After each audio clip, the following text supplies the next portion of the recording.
Labas rytas. Aš jau pakeliu į kavinukę paragauti vietnamietiškos tradicinės kavos su kiaušiniu. Tai parodysiu, kad ateisiu vietą. Užsakiau kavos su kiaušiniu. Tai va taip atrodo ta vietnamietiška kava. Apačioje yra kava, kaip suprantu, ant viršaus suplaktas kiaušinio trinys. Tokia tiršta konsistencija ant viršaus. Skanu, tikrai skanu. Žodžiu, padariau klaidos tą kavą. Tai ten reikėjo viską labai gerai išmaišyti ir tada pasikeičia ta konsistencija, susimaišo su to kiaušiniu ir tada pasidaro skanus gėrimas. Tai dabar einu iki viešbučio, pasidėsiu kompą, pasidėsiu biškį daiktų ir tada jau eisiu pažiūrėti, kas gero tam Hanoj. Dabar einu link tokių Hanojaus operos namų, einu tokiu parkeliu, man padešinį yra toks ežeras. Šiandien, rytoj tikriausiai skirsiu daugiau laiko visiems tiem turistiniam objektam, kur visi turistai eina tik atvažiavę ir paskui žiūrėsiu, galvosiu kažką įdomaus. Tai va. Gal kas žuvies nori? Tai šitos 2 dienos bus tokios turistinės, o paskui jau kažką įdomiau reikės pasižiūrėti. Galbūt šiandien vakare dar nueisiu vieną tokį šou, pamatysit žodžiu, kas ten per šou.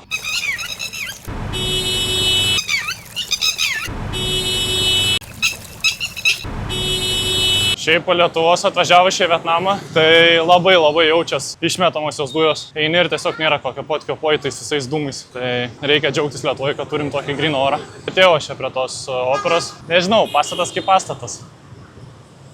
Tai einu, pamėginsiu, gal čia galima į vidų įt. Pažiūrėsiu, kas gero viduj. Jeigu ne, tai turiu dar porą objektų, kur nueisim.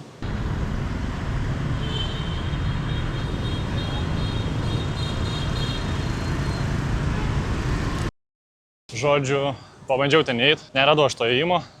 Nu kaip, radau, bet ten kažkokie ženklai uždėti. Sumos didelės surašytos, tai nenoriu leis biudžeto, ne pati įdomiausia vieta. Atėjau, pamačiau varnelę, užsidedu, judam į kitą objektą. Tai dabar sugalvojau, kad padarysim taip. Dedu kamerą ant galvos ir padarysiu timelapsą. Koks čia eismas, turėtų būti įdomu.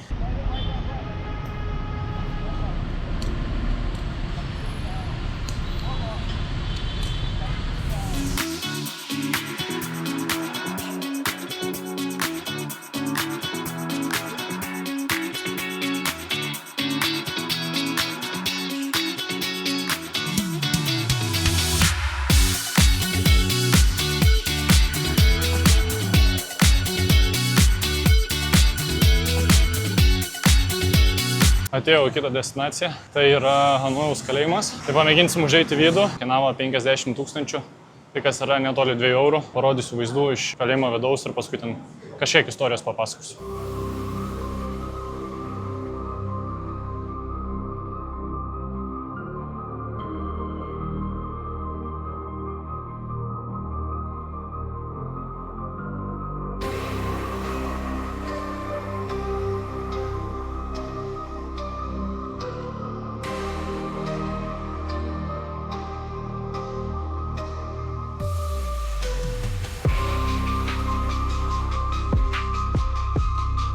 Tai šį kalėjimą pastatė 1945 metais prancūzai. Pastatytas pačiame centre, netoli prancūzų valdžios pastatų. Buvo naudotas iš pat pradžių įkalinti vietnamiečius, nepriklausomybės kovotojus. Pačio kalėjimo sąlygos buvo labai žiaurios. Kaliniai buvo laikomi tokiose tamsiose kamerose pavieni arba buvo laikomi vienam dideliam kambarį ant gultų medinių.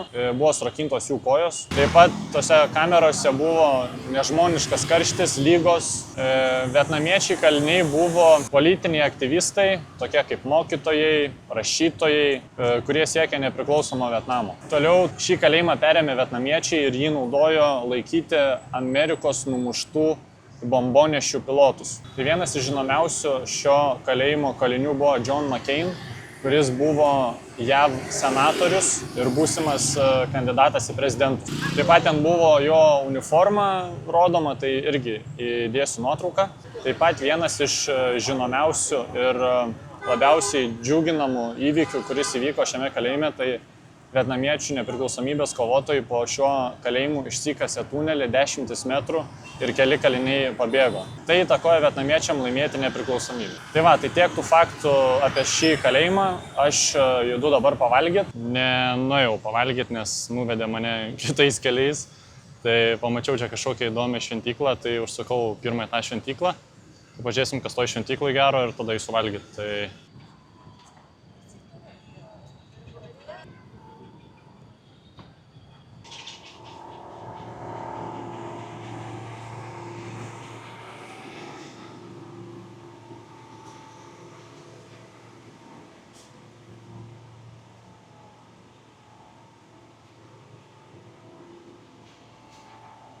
Net nežinau, kas čia yra. Gal kažkokie vėžliai?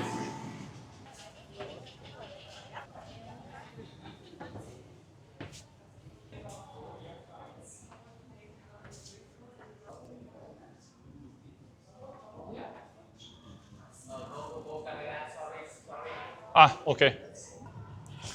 Nebeleido toliau filmuotam. Bet, nežinau. Sumokėjau už įėjimą 2 eurus. Tai, už 2 eurus tai. Žodžiu, einu valgyti ir paskui eisim į šou. O kokį šou, pamatysit vėliau. Atėjau pavalgyti tokią vietą. Tai nežinau, atneš ir bus matyti, kaip čia tas maistas. Atnešė pavalgyti. Čia yra makaronai, frainti makaronai su kiaušiniu ir jautiena. Tai ragaujam ir bus matyti, kaip čia. Arba bus blogai, arba bus gerai.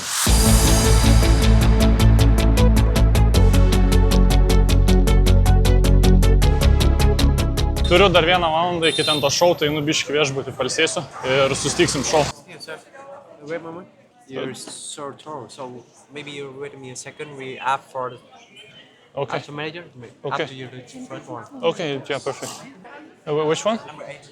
Okay, thank you. Kadangi aukštas esu, tai pasodinu į pirmą eilę, kad būtų kojom vietos. Maladėts, džičiuvas.